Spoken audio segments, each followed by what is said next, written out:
Alright, and welcome to Quotient of a Logarithm. Now in example 1, we have the log base 7 of x squared minus 25 minus the log base 7 of x plus 5 is equal to 3.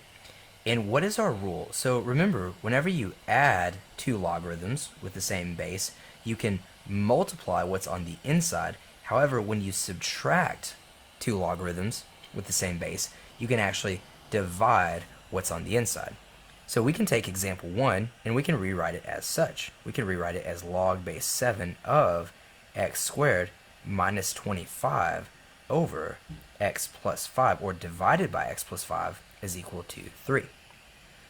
Now, what we want to do here is we want to take x squared minus 25, and we actually want to factor that. Now this is something that's called a difference of squares, and it's called a difference of squares because you don't see an x term here. It's really like saying plus 0x minus 25. So the question becomes, when I go to factor it, can you think of two numbers that multiply to be negative 25 but add up to be 0? Well, the answer would be negative 5 and positive 5. And so this actually works out whenever that 25 is what we call a perfect square. A perfect square. Okay, so we can rewrite this now as the log base 7 of x plus 5 times x minus 5 divided by x plus 5, of course, equals to 3. Well, my x plus 5 on top cancels with my x plus 5 on bottom, and I'm left with this. A log base 7 of x minus 5 is equal to 3. Now from here, this is fairly straightforward. To get rid of the log base 7, we look at the number in the base, which is 7, and we raise everything to the exponent of 7. What I do to the left, I do to the right. And my 7 raised to the power of log base 7, those two things cancel. Now let me go ahead and clean this up just real quick. Okay, and so here's what happens. When that cancels, we're left over with x minus 5 is equal to, but this is 7 to the power of 3. That's really saying 7 times 7 times 7. And what I would encourage you to do is I would encourage you to go to your calculator that has these exponents. Now let's just go ahead and say, you know what, we're going to do 7 and click this little x to the power of 3, and that would give us 343. Now from here, this is the world's easiest problem. How do you get rid of minus 5? Well, plus 5. And we get 348 is the value of x. Alright, let's move on to example number 2. Okay, in example number 2, we see that we are subtracting our two logarithms once again, so we can rewrite that subtraction as the log base 4, since they both have the same base of 4, of x squared minus 8x minus 20 divided by what's in our second logarithm, x minus 10. Now from here, let's go ahead and factor what we see on the top. So we have log base 4 of, and I know that x squared minus 8x minus 20 can be factored into x and x. And I asked myself, what two numbers multiply to be negative 20, but then combine to be negative 8? And the answers are negative 10 and positive 2.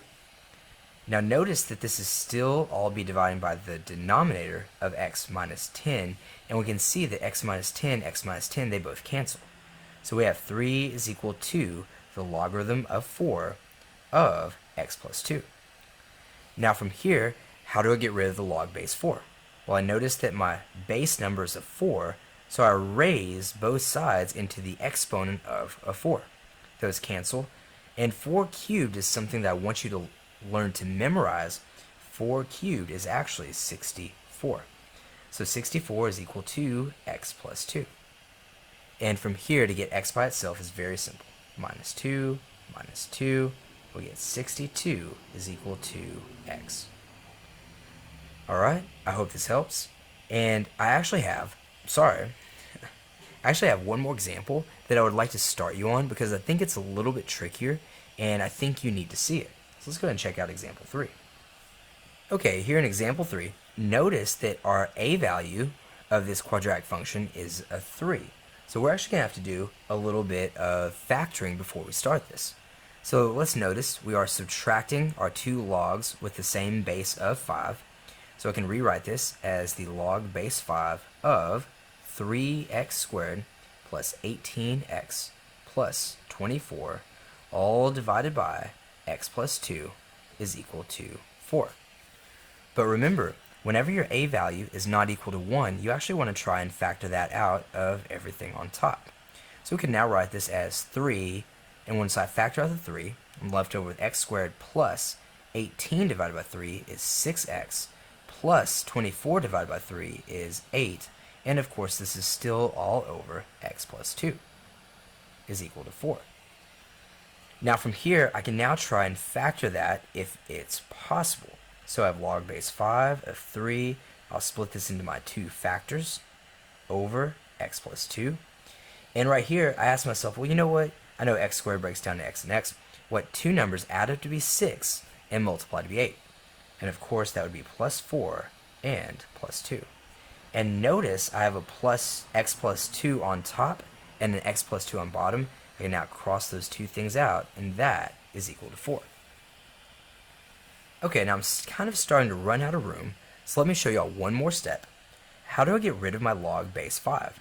Well, since the base is 5, I raise everything up into the exponent of 5. And at this point, let me pause the video and kind of clean things up a little bit.